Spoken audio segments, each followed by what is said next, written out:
Where did I find out? It's great. So yours works smaller. Perfect.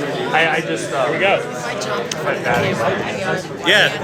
Yeah, come on. You're on TikTok. I'm ticking. I'm talking. Right there. Yo, cats, we're going live. Cool cats and kittens. You were such a dork. Later on, they I love you, man. All right, ladies and I gentlemen, like what you're doing. I mean, just like, it's panel time. I just got back from the concert in college. Like, super tough. Give you guys about 6 seconds to wrap up your conversation. All the other cool shit. Like, I'll do the morning show. 3, 2, 1. Shut the fuck up. Sorry. I'm such a dick. I'm sorry. All right. Thank you so much for coming out. Dinner was fabulous. Thank you again for enjoying that. We have an esteemed panel in front of us this evening. I don't say that lightly. And what we're doing an experiment. This might totally fucking fail. If it fails, we're going to turn this into a normal panel. But my goal is to have all of the questions that you submitted, or at least some of them, asked to this group of panelists. And it's not so much that they're going to answer to the audience their thoughts, but instead they're going to have a conversation with one another. And we're going to get to listen in. If that doesn't work, we'll change it up. But let's give this thing a shot. So I'm literally going to stick this microphone back up here. Everybody's going to introduce themselves.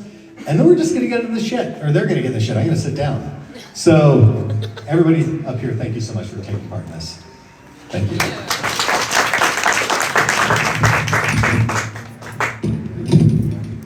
There we go. Introduce yourselves. Does this work? Can you hear me? No, we're going to try it. All right, it doesn't really work. Eric promises this is going to work. Can you hear me? Yeah. Oh, okay. Hello. We're trying it. We're trying it. Let's see what happens. Hello. Okay. Hi, I'm Margaret. I'm the founder of Lassa Health. I introduced myself at the beginning already, but for AI, we're using large language models for a chatbot product to keep high-risk patients out of the emergency room. And we're also using machine learning models, structured learning, to do predictive analytics on electronic health records to flag undiagnosed patients. And I've also integrated a lot of AI into my personal workflow to optimize many things of startup founder life. So that's my expertise I'm sharing. Hey, sorry. Oh, I'm feedbacking. Hello. Grab this for this side. is that going to work? We're going to try it. All Left and right. I'm just going to like back this up. Left and right. Try it. Hello. Oh, I'm in stereo. I like it. Fantastic, Bob. Tell him what he's won. My name is Kyle Shannon, co-founder and CEO of Storyvine. On the AI front, I guess I got my religion in 2022 with Stable Diffusion and Dream Booth doing some sort of crazy self-portraits that I turned into an art project. And then when ChatGPT launched, I lost my flippin' mind, and I started the AI Salon, a TikTok channel, and a newsletter, as well as completely rethought my business. So I've spent the last year trying to figure out what the hell I'm doing with my life. Shout out to all the irregulars. Yeah, the irregulars. Yo! That's my TikTok channel, people. So I'm Ian Cairns. I am co-founder and CEO at FreePlay. We're B2B nerds. We're developer product nerds. We help product development teams, so like engineers, product managers, designers, QA people, figure out how to build and ship great software that uses LLMs. So we build tools for experimentation and testing and monitoring, and ultimately, like, we're helping people figure out, can they trust these things are doing the right thing? How do they build and ship faster with more confidence? How do they save money and really optimize what they're doing? And yeah, get to spend a lot of time with seed stage to public companies, getting to see what they're all building. So I've gotten to do this for the last year and change, and probably talked to 200 software companies that are building with LLMs in some real way. Hey everybody, I'm... Try that. Hello. Is it working? It's not. No, it's dead. That's why there was no Can you feedback. hear me now? Okay. Hey everybody, I'm Kira Noodleman. I'm a partner at B Partners. We're a pre-seed focused deep tech firm based in the Bay Area. I came out to Denver a couple years ago to establish our Denver outpost. And yeah, look at things like robotics, synthetic biology, these days a lot in generative AI, especially in the infrastructure. And I'm on a handful of boards, about half of them have an AI or ML component to them, so excited for the conversation. I'm Chris Erickson, co-founder and one of the managing directors at Range Ventures. We are a Colorado-focused pre-seed and seed fund here. We spend a lot of time, we're not focused on a specific industry or deep tech like Kira is, but as you can imagine, a lot of what we are seeing today either is core infrastructure to the AI world or incorporates in some form, and so we spend a lot of time thinking about where value is created now, where it might be created in the future, and where we want to invest in the type of founders in the space. Someone have a question? All right, here we go. We're on our own. There's no moderator. Yeah. Well, we got a stack of questions, but we can also go off script. Do you want to start with the first question? No, I think we should go off script. Already. If you want to go off script, I can actually start the discussion. Okay. You want to, or if Yeah. you want, Well, here's you want to have a real discussion, right? This was actually the discussion we had for 2 hours as a team today at Range. Okay. That we were trying to debate as we're thinking about where we want to invest, right? Our two biggest concerns that we don't have answers to are, do we think the majority of where LLMs and whatever model is going to live within companies behind their own firewalls, right, or in public secure clouds? And down the road, do we think that the pace of innovation is going to be so fast with a lot of the foundational models, anyone building specific features today around the edges are just going to be replaced about those? And so that was our entirety of 2 hours earlier today as a team with Range. So, any thoughts? Yes. I don't know. I don't know how you invest in what's coming. One of the things that Sam Altman was interviewed at Davos this week, and he said people should think about ChatGPT-4 as a preview, and the change that's coming is exponential. That we basically have no idea what's coming. That the rate of change is going to be so dramatic. My experience over the past year has been the stuff that I figured out last February, where I thought, oh, yeah, I got this prompting thing down, this is good. Then ChatGPT-4 came out, and I was like, ah, damn, I don't know what I'm doing. And then it got multimodal. And so it's every 3 months, the person that was the expert before is clueless, today. And I think not only does that keep happening, I think it accelerates. So I think it gets really weird really fast. So I have no answer for you other than I think the big risk is that there's no moat. That famous, the Google engineer that said we have no moat. I think that's the risk. I think it's, bet on the jockey. Do you have good teams that can adapt and learn and are curious and are engaged?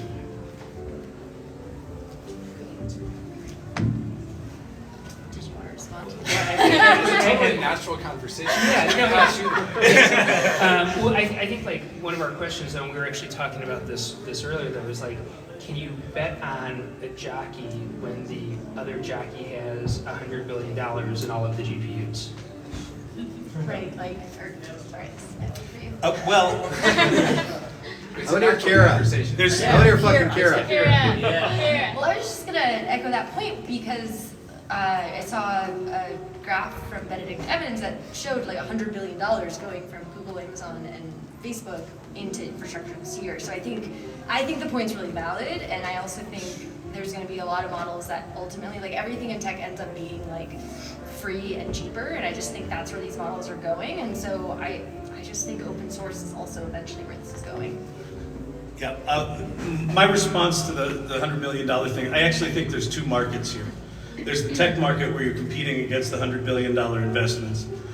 And then there's the inflection point that happened on November 30th, 2022, the generative AI market, it's a different market, right? So in my opinion, ChatGPT does for machine learning and AI what the World Wide Web did for the internet, where it makes it accessible to everyone.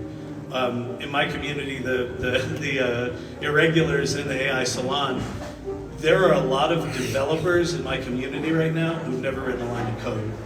They're making GPTs, they're doing them passionately, and they're figuring out ways to express themselves in ways that they never would have done it before. So I think we're going to start to see innovation happening, not from expected channels, but from very unexpected channels because of the democratization of skills.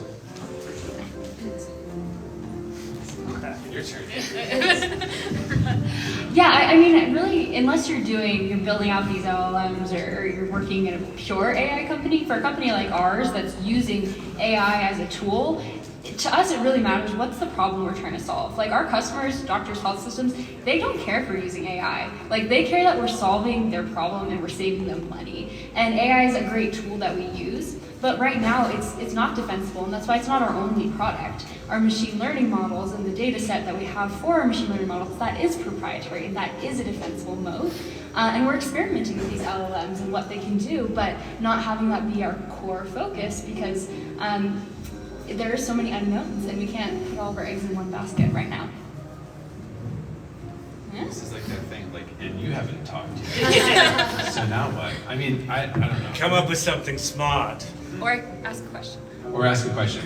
I want to extend Kyle's analogy about the World Wide Web. This is like too close. It's very close. Hi everybody. God mode.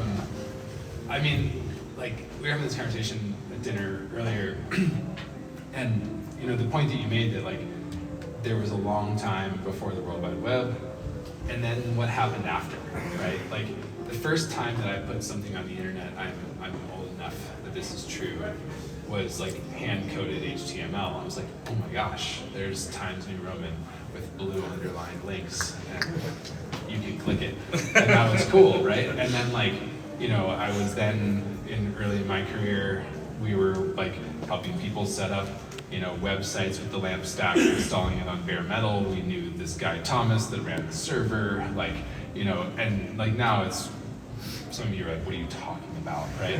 And it's Webflow and Framer, and you don't need to think about it, right? And I feel like we're in the hand-coded HTML era of AI products, but that... Or earlier. Maybe earlier, but like, I mean, whatever it is, it's like in the same way that like web technology has advanced, and maybe it took 30 years to get here, like it might only take 10 for an equivalent amount of change. He's like super cool. Three. So this is why I don't even say 3, right? Because like I do get to spend time with some of like the literally biggest companies in the world that are doing this stuff, and they're still trying to figure out how to just get the basics to work, because like there are so many things that stand in the way of really like running this at scale and doing business. And there are a lot of people that are like, oh my gosh, the future's coming so fast. And then like, I don't know, you look at all the like agent chatter on Twitter, and like for all the hype, a lot of it just doesn't work. There's like, I don't know, 3 is gonna be a very different world from the foundational model perspective. I wonder about the application side, but to kind of Chris's point, it's like, you know, I don't know. Should we bet everything on Google, or like, are there, in the same way that the web like spawned this whole generation of builders that created amazing things because they were solving real problems, like I'm in that camp, right? Like I think there's going to be a lot of people that do amazing stuff. Over to you, Chris. I actually think there's not just a technology question here, right? Yes. About your point, right? Like today, the CTO can't even win an argument with the general counsel of the company about what they're going to do with their data and how they're going to train their models and that type of stuff, right? And so I think the tech, to your point, Kyle, is like going to advance, especially on the foundational model side, really quickly, but how it actually comes into the enterprise, not just from all of the tech they have to build that they don't know how to build. There's a lot of people and human and legal questions that I think have to be answered to get that to the end user too, and those might be harder than some of the tech things that are being done right now. Yeah, I mean, That's too far of a spin.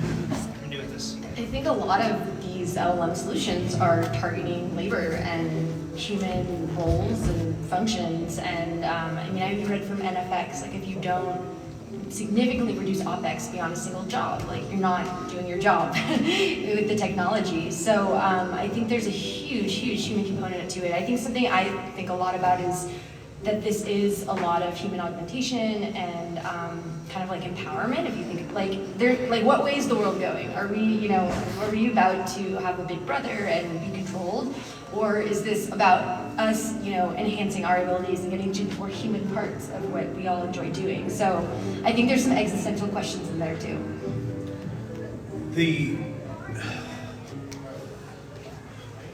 One of the biggest surprises for me about AI, to talk what you're talking about, the human factor of this. When I first got access to ChatGPT, the first thing I did was I went to Zapier and I went, ooh, automations, productivity. This is going to be about productivity and making things more efficient. I got really bored with that really fast. And what's happened to me over the past, 6 or 7 months is I'm now excited about things I haven't been excited about in a long time. A lot of people in my community are now artists, but they told themselves 30 years ago that they couldn't do that. And I think people, as they're leveling up their skills, they're rediscovering talents that they didn't know they had, passions that they didn't know they had. One of the women in the community said she feels like she's 5 or 8 again, that she's got the creative energy of a 5 or 8-year-old. The impact on that for me for business is that if you get 10 of those people that have that youthful enthusiasm or a 5 or 8-year-old with these incredible tools, you're going to have a 10-person company show up that's going to redefine and compete with a 100 or 1,000-person company, and they're not going to know what hit them. So yes, I agree. People are going to have to solve the lawyerly things and the tech things and the privacy things. And they're going to get absolutely blindsided by 10 people that are like, gee shucks, well, I got picture skills and I got word skills. Let's get some AI and put on a show. So I think that the unexpectedness of competition is the thing that is probably the thing I'm most excited about, and it's going to be a fucking train wreck. And on that So what? Can I jump in for 1 second? Dude, you're telling me the 10 fucking youthful enthusiasts are gonna compete against 100 experts? Yes. Fuck that shit. No, wrong. That's bullshit. Dude, no, wrong. I'm seeing it right now. I've got major pharma companies right now that are asking me how they should manage their ad agencies. Because their ad agencies are saying, listen, we're us. This is how we've always done it. We've got these 50 people that we pay minimum wage, and we sit them in a pen and we have them write copy all day, and we bill you $120 an hour for that. You're not gonna fuck with that. And a 10-person agency, fully AI enabled, is gonna come in and wipe the floor with it.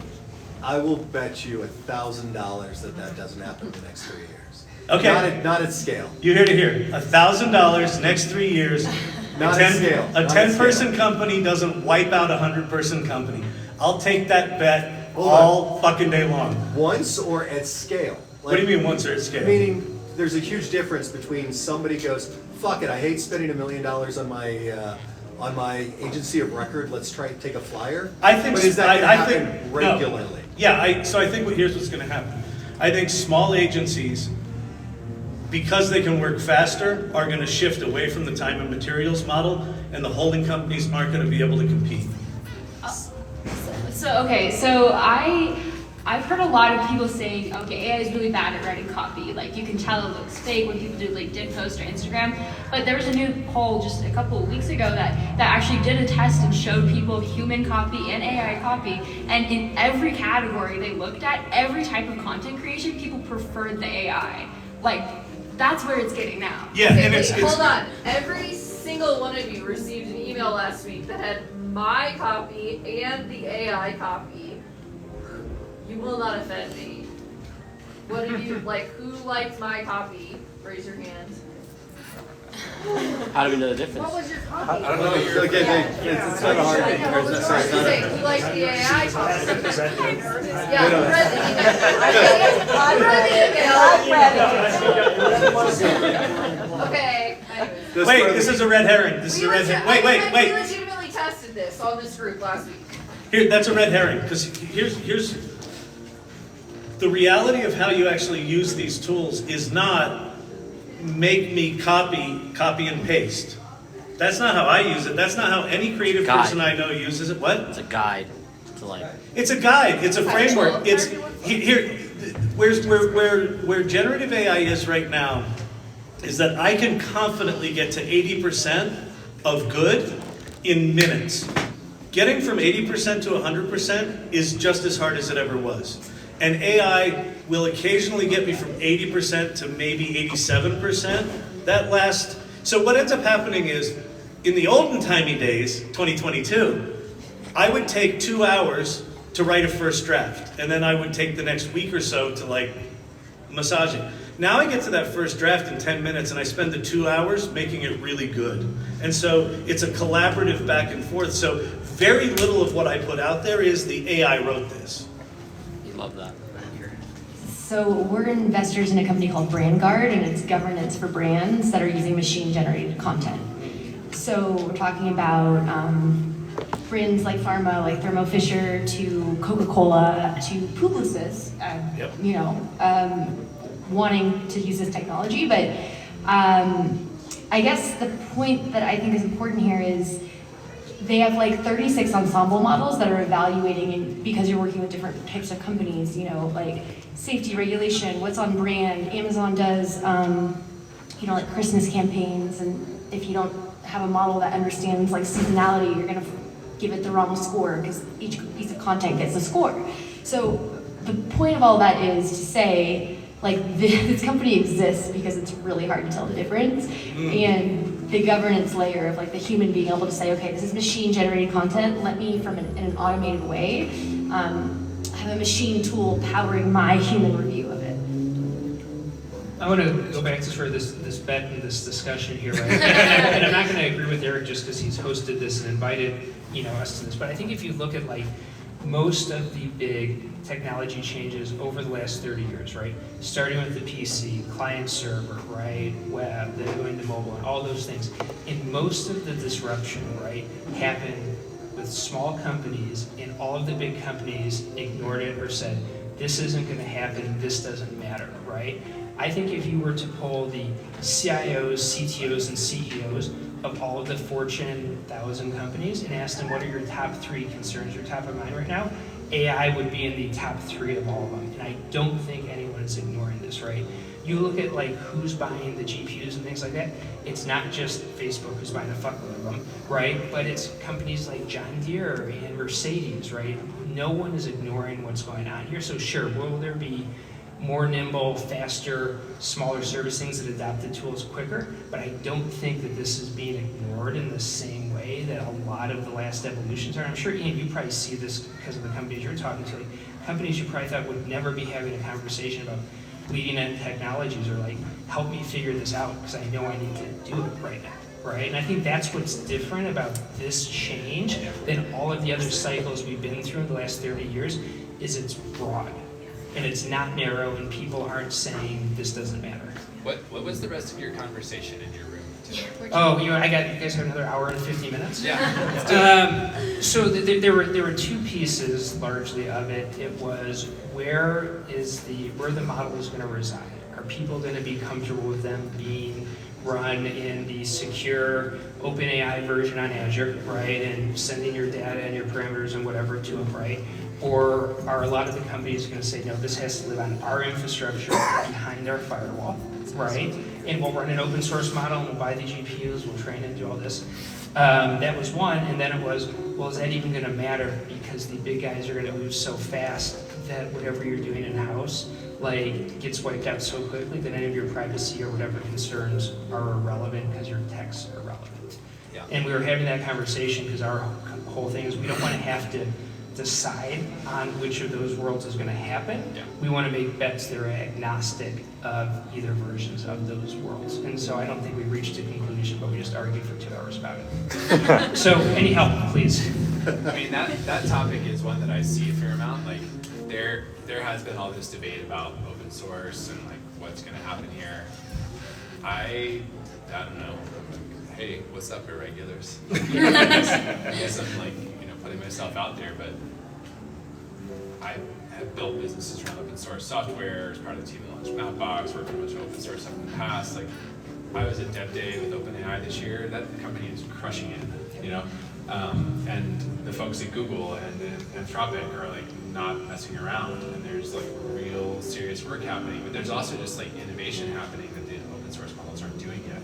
Where like OpenAI function calling, right, or like tool use, and making that a first-class citizen is just like, it is value add that's differentiating for builders. And so I think what we've been seeing is like the privacy problem is not what's going to cause the big companies to not use these models, because you better believe AWS and GCP and Azure are incentivized to solve that problem. So people are setting up these like peering systems, essentially like running those models in a secure enough environment. They're going to open source just for pure efficiency, so cost and latency, right? And if you're going to get to a place where you're like, I need to do complex reasoning in a chatbot that might have wild stuff thrown at me, then I'm going to use OpenAI or Anthropic or Gemini, right? If I'm going to like label whether this is like a mean or a nice tweet, like then that's a great opportunity to use open source in like a scalable, cheaper way. And so I think that's the current moment in time. But I do think it's less about just like the pure. I guess what I would think about the open source stuff right now is not seeing the company. Maybe Mistral does this because I think Mistral's thinking about it in a smart way. But like doing the product innovation, everybody's like just arguing about like the quality of the model. Like how can you beat the like hella swag benchmark, right? But like what OpenAI is doing that's so sticky is building like the function calling feature, and then other things after that, right? And if this is just like way in the weeds, you're like, what are we talking about? Like, give us like a thumbs up and we'll adjust. No, you're great. Just think closer to the mic. All right, closer to the mic. I thought I was getting feedback. Sorry. I got the feedback control over here. Nice. Eric's in control of all the things. What other questions do we have? I think it's the agility that really is going to make the difference of figuring out when to use the right kind of models, when it makes sense for open source, and when it makes sense to use OpenAI. I think the Q-star things that they're working on now are really groundbreaking, because that's what a lot of large language models really struggle with, is that logical reasoning. And if they're able to really execute a model like they're talking about with Q-star, like that is really groundbreaking, going to be hard to replicate. But from a person building off of those models, it's really expensive to run. And if there are lower cost open source ones, it's better to use those, but to use the better models for specific tools where you do need that higher quality of logical reasoning. I think one of the things that's so cool about what you're doing and defensible, right, is like a big thing you're doing right now is you're building trust, right, with your users, and they're showing it can work. And so maybe there ends up being a better model that could specifically answer this, but you've built a bunch of trust with users that they know in a use case where trust really matters, right? And I think actually as we think about moats is like, again, maybe we get back less to it's the tech, and it's actually more how you understand your users, and this is just a piece of how you deliver it, right? And I think that's what's so cool about what you're doing already, is you're building that trust with these things, and that could be a really defensible and valuable moat long term, right? Yeah. So the Merriam-Webster's word of the Mr. Feedback, how's it going?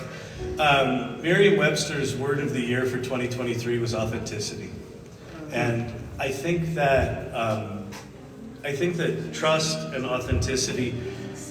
My company, Storyvine, what we do is it's automated video production. So somebody answers questions in an app, it goes up to the cloud, it gets edited together in 5 minutes, and it comes down fully edited. Super magical, auto magic. We've been doing that for 11 and a half years. It's not AI. If I look at that part of our value proposition, in 2024, the value of that drops to 0. automation is irrelevant, the tech is irrelevant. The other half of what we do is real human beings authentically telling their stories at scale. In a world of infinite content, I think the value of authenticity goes up. So I think every company, big or small, is going to have to look at these tools and say, you know, what do these things do? And what are the parts of our value proposition that drop to zero? And what are the parts that go up in value? And figure out how to amplify the things that are going to go up in value. And I mean, as investors, that might be an interesting conversation to have, is say, let's assume I'm right and I beat Eric and these things get, or I beat you. You said 10 years, I said 3. Let's say in 3 years they get really good really fast.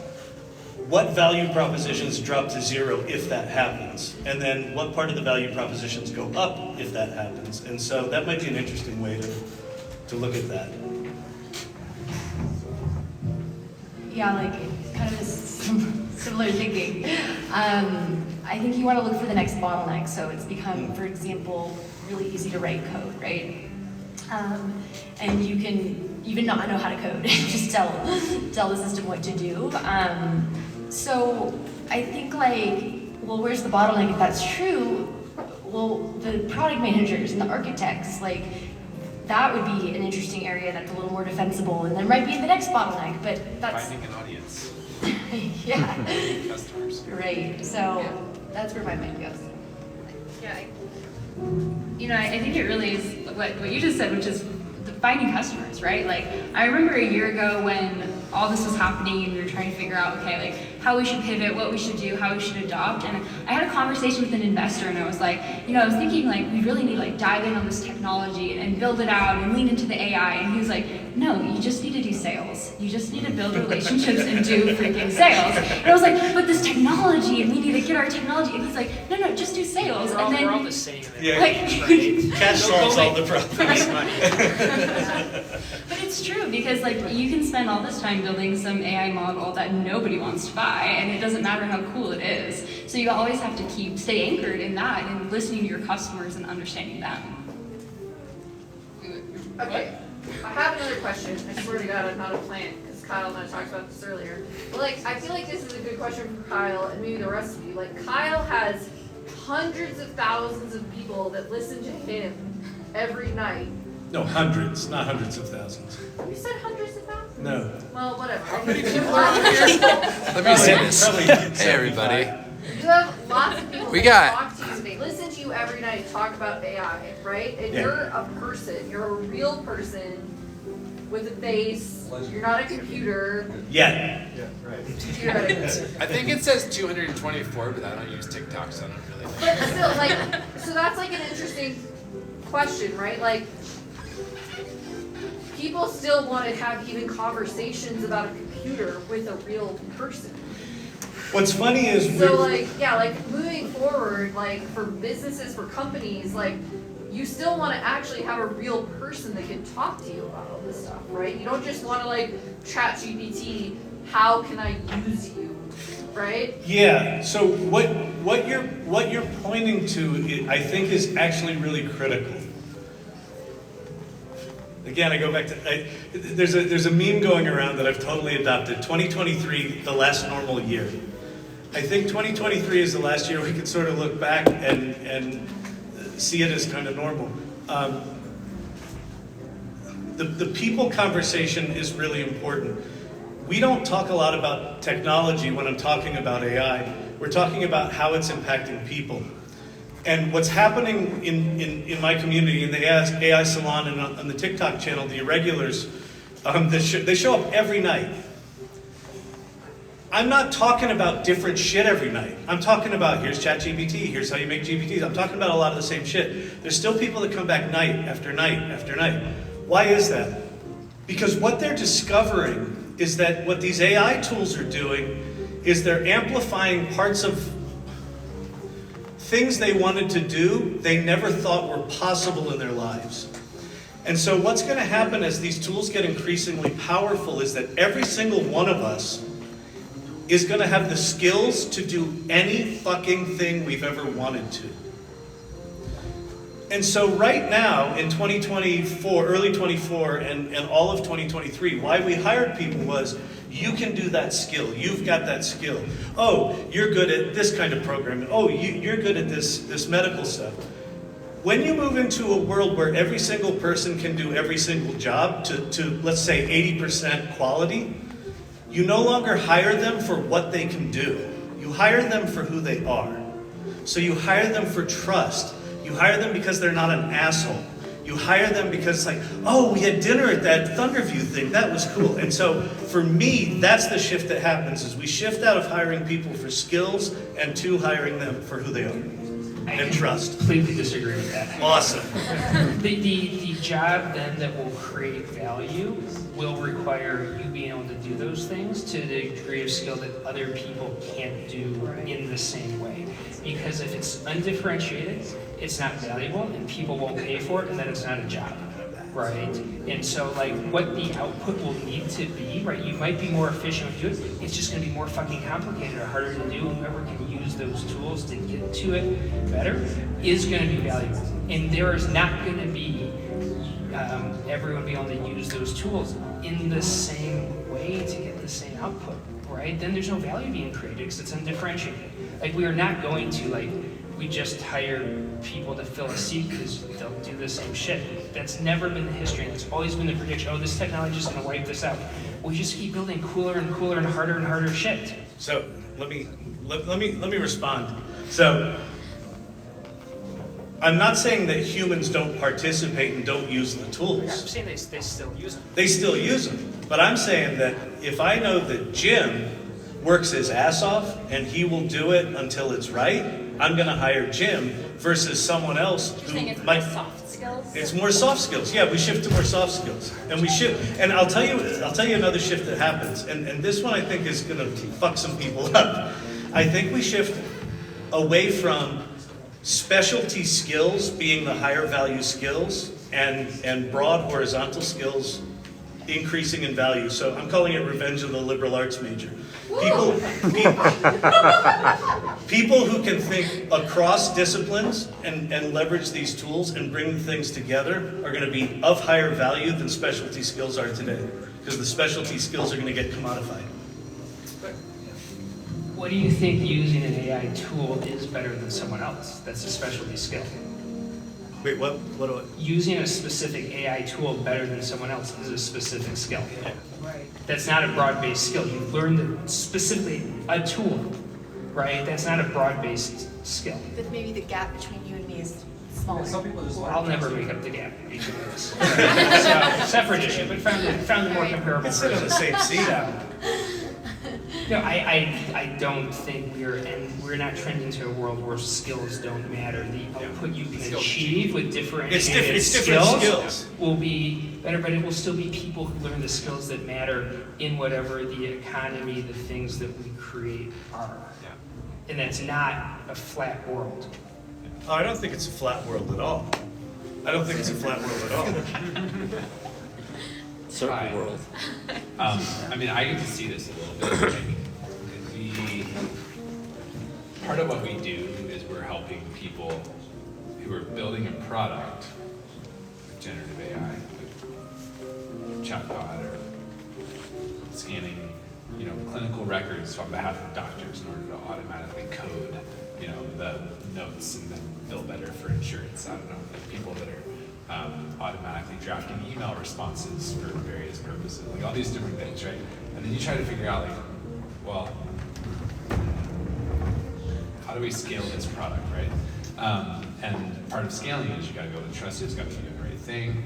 And we ask, like, okay, cool, so how are you gonna test this? And they come up with a bunch of examples. All right, these are representative inputs to the system. We want to see if they're good on the other side. Cool. How are you gonna know if they're good? And 9 times out of 10, people freeze. And they're like, I know it when I'll see it. And you're like, okay, so you're gonna read 1 million chatbot conversations to see if they're even good. And it's this really interesting thing that's happening where it's like, wait, what we then are doing is probably go figure out, like, okay, so how do you define what you want to know? And then how do you build basically like LLMs around this to do your analytics for you? It's a core part of our product. And figuring that out is fascinating because we see people start to do it and then say, like, I don't trust this, it doesn't work. like, great, let's look at what you're asking the LLM to do for you. And turns out they're asking like a very like rote question, sometimes even in bad English. And like the decision was that the AI doesn't work.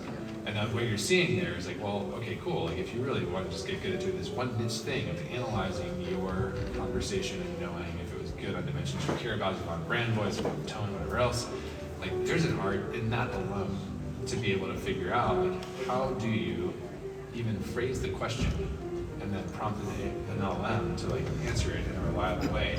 And when you get it working, it is magical. And when it's not working, it looks like it's terrible. And the difference is a skill, right? You know, and I think like we're in a moment right now where like that skill looks a little bit like English, you know. I don't think that's where we're going to stay, right? I think part of what we're working on is like, you know, what are the higher order levels of optimization on that? But I think like those kinds of examples are like what's kind of playing out right now. Like people are just they're evolving what they have to get done. It is a lot of critical thinking. I think it's all critical thinking. I think critical thinking is the big skill. Like I think that's where it goes to. I think the skill becomes critical thinking. The skill becomes critical thinking. It doesn't become I got a mathematics degree here, I got a programming degree here, I got an English degree here. It becomes critical thinking to be able to think, okay, what's good, what's bad, what am I trying to accomplish? And then to your point, do I have the skills with these AI tools to be able to, you know, marshal those all together to do that thing? So I think we agree. Eric told us we have roughly 10 minutes. Well, I think Do we we wanna should take get a audience? few questions. Gotta come. Do we do Oh. some from the card? I Let's like, do a speed round. I liked one that was, if you have never used AI, know nothing about it, or aren't using it in your company right now, am I too late? Should I just give up? Yes.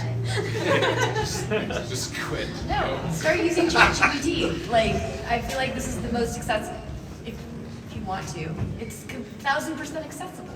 If you haven't used it and as you have kids, open up Dolly and ask them what they want to see a picture of, and you will waste 2 hours of them having their mind blown, and you having your mind blown about what they do. Do this. What they do about what, Chris?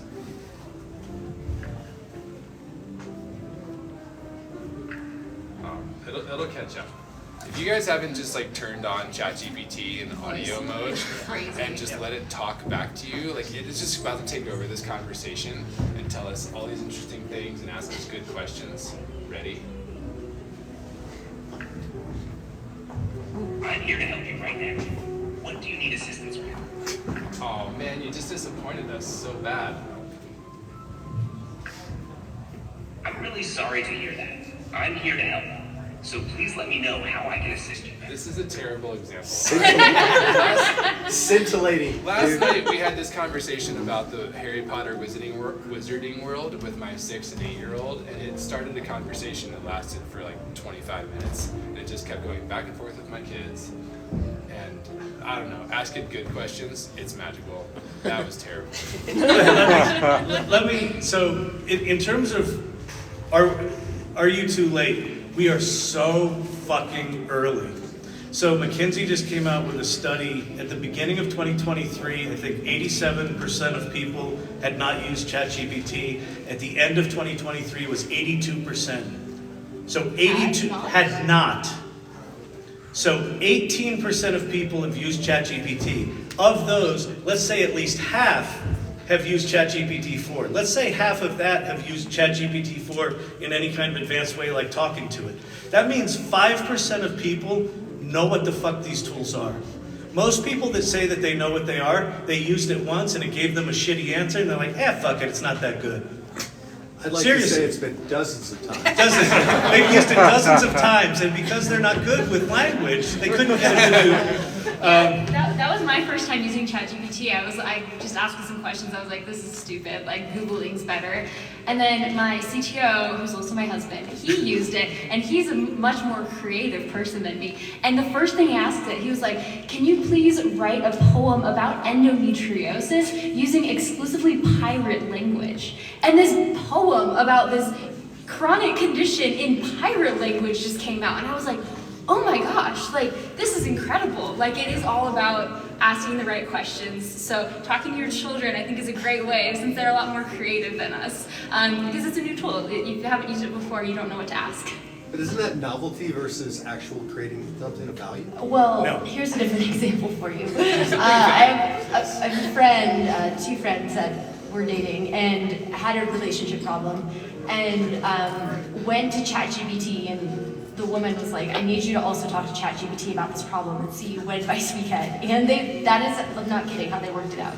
They both just had a dialogue. As therapists. If you haven't used Pi, so you can download the ChatGPT app, you should also download the Pi app. You and I demoed this for you 2 or 3 of these things ago. Download Pi. So Pi is from a company called Inflection. They raised $1.3 billion. They're spending about $1 billion of it on 22,000 GPUs. So it go them. They're setting out to build the world's best personal assistant. It is designed to be conversational. It is markedly different. I'll tell you something really interesting. Go to pi.ai, the website, and try to treat it like ChatGPT. It will frustrate the crap out of you because it's optimized for conversation. But then download the Pi app and put it in conversation mode in your car on like a 2-hour trip and have a conversation with it. It will blow your fucking mind. What are you scared of? That was one of these questions. I think this question actually said, what absolutely scares the shit out of you when it comes to AI in the present or the future?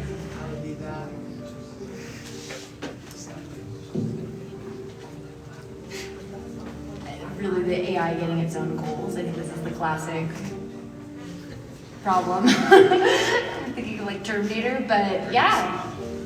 What was it? Produce a limit. Yes, right. And then big paperclip. Yeah. Yes, the paperclip story, where if you tell the AI to produce, a paperclip factory, and then along the way it realizes that, the humans are going kind of slow in the work, and actually the most efficient way to create that factory might be to kill the humans. That kind of example. I was going less dark and maybe more realistic from a day-to-day basis. Well, I can't do anything about that, though, right? Yeah, that's right. So I worry about things I can control, right? A lot of therapy there. I worry about what we talked about, is like the pace of what things are going, and these debates we have as a team from an investment perspective is like we can't predict the future, and so can we, at least from our perspective, identify the things that we think have a chance of not being disrupted away, but it's going so fast, I don't know if we're going to do a good job of that, and I worry that we're going to fail miserably. In robots. I think one of the things that scares me is that people will stay on the sidelines thinking they have 3 to 5 years to figure this stuff out, and they don't have 3 to 5 years. And a lot of people are going to be blindsided by it, and that scares me. I think with as much as AI can empower us to do great things, it also can do terrible things. And it already is being used for scams, for voter suppression, for fraud. And so we have to have regulation, mitigation, strategies to fight those things as well.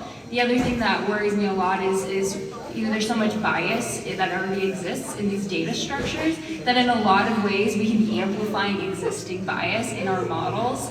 And we need to be really intentional about that, because when there's flaws in the underlying data, that's going to just be amplified in these models. Are you scared of anything? Yeah. I need my blankie. I'm trying to decide what to say here. One of the first conversations I had with somebody that was working deep in this space, who was training LLMs that you've all used, they just were basically saying, like, without like any kind of negative thing to what you just said, it's reminding me of it. He was like, if you look at the research right now in the US, and we're publishing all this research about how to avoid bias. If you look at some of the other research being published in other parts of the world, it's a bit about how to like improve facial recognition detection. And like, if you wanted to build like the ultimate authoritarian surveillance state right now, it would be easy with this technology. And I just think there's like we have kind of our, perspective of like, and things are like relatively okay and like relatively benevolent right now. So I think there are things to worry about there. I think on the flip side, like maybe we should like end on a high note. Like, what I had a darker question actually. well, let's Or what are we most let's hopeful for? save Maybe that that's for the later. most- Yeah, I mean, I don't know. Like, why am I working on this? Like, maybe any of us that are here who are founders are like just blind optimists by our nature. But like, what an amazing opportunity to like amplify human creativity and productivity and, you know, potential, right? And I think this is the story that everybody's been telling, but it's one I just like am willing to blindly hold on to hope for, that like people were worried about the advent of the printing press and, you know, the world didn't end. People were worried about the advent of the typewriter and worried about the advent of the car. Like, you know, it is hard right now. I feel what Kyle feels of like the change might happen so fast that it could hurt and be disruptive. But I do think like people are just so resilient, and on the other side of like figuring out how to adapt to a new technology, like there's amazing things that we will get done with it. And like, let's go collectively as people that build things and found companies and build businesses, like go make those things happen, like, and not let the chaos ensue. So I don't know, that's where my mind is. We're doing hope. Hopey changey stuff. Hopey changey stuff. Hopey changey What do you stuff. hope? What's your hopey changey stuff? Tell us what's good. I think it's just the optimism, but I think it's that, you know, if it's a problem you care about, like we're in it because we want AI to be used for good. We're working to try to figure out those problems and mitigate it, and so we need more good people working and solving and addressing those problems. So I don't know. I think bad things will happen, but I think we'll figure out a way to avoid them mostly. I think it's easy to talk about the risk, and you know, we've got 50 years of Hollywood telling us the robots are going to kill us, so I think we default to that. The thing that I'm most excited about is I think there is as real a chance that AI makes things way better than makes things way worse. And I think that there is what I'm experiencing in my community and in myself is that the AI is increasingly doing the work that was the soul-crushing, demotivating work, and it's freeing me up to sort of execute at a higher creative level all the time. And I imagine a world where what if we as humans could do the things we really wanted to do and these machines did the shit work? And I think that's a very real possibility, and that's what I'm excited about. I really like the idea of critical thinking from the earlier comments just being a lot more important, and I think we're in a political climate and a national climate that we just could use a lot more of that. Yes. And I'm so glad that is more and more important because I believe people will follow suit. Yeah, I think Kyle said this earlier about unlocking potential, right? And enabling people to do things that they wish they knew how to do easier. And I think I even see that with my kids, right? When, you know, Dolly in particular, like they create these pictures that they never could have, right? And their joy from it is so great, especially when they can get it to put a swear word right in the picture. There's not a lot, right? But I think you see that not just at a kid level, but you see that all through, and I think that will be a great thing to enable people to do things they didn't think they could do. Yeah. Call it there? Cool. Yeah.